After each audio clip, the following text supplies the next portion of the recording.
In 1987, before Highway 85 opened, I was driving 101 North to Great America, and someone told me if I saw Hangar One, I went too far. It dominates the landscape. It's one of the world's largest freestanding structures at 200 feet tall, covering 8 acres, 10 football fields. The city of Sunnyvale sold the land in 1931 to the Navy for $1 to house the USS Macon and then her sister ship, the USS Akron. Both ships served as a flying aircraft carrier and coastline spy planes, launching Sparrowhawk biplanes from their bellies. The Akron was lost in a weather-related accident off the New Jersey coast early in 1933, killing 73 of the 76 crew and passengers on board. The Macon was damaged in a storm in 1935 and lost off California's Big Sur coast, killing 2.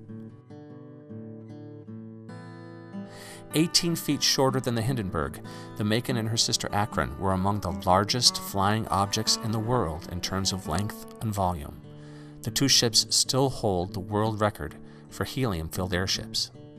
Both of them could fit inside Hangar One.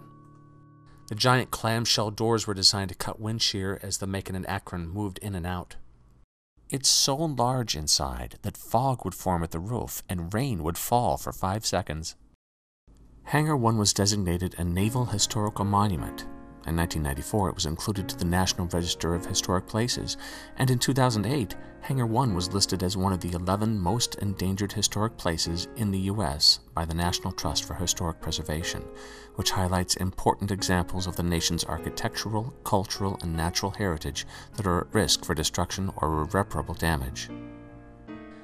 The only other similar examples of this type of building were in France and Italy, both destroyed early in World War II. It still stands as a rare tribute to early aviation and the golden age of airstrips. Unfortunately, it was coated by a lead paint, and that lead paint leaches PCBs into the groundwater when it rains. So it's contaminated. Hangar One's been closed since 2002. Although the Navy transferred Hangar One to NASA in 1994, it remains responsible for environmental remediation. In 2008, the Navy decided to strip the steel from the structure and leave the skeleton. This would destroy many interior rooms and leave the structure open to the weather. A grassroots community group called Save Hangar One has suggested it be reskinned with a weatherproof fabric that would last 60 years. This skin is currently on Shoreline Amphitheater and would keep the structure white.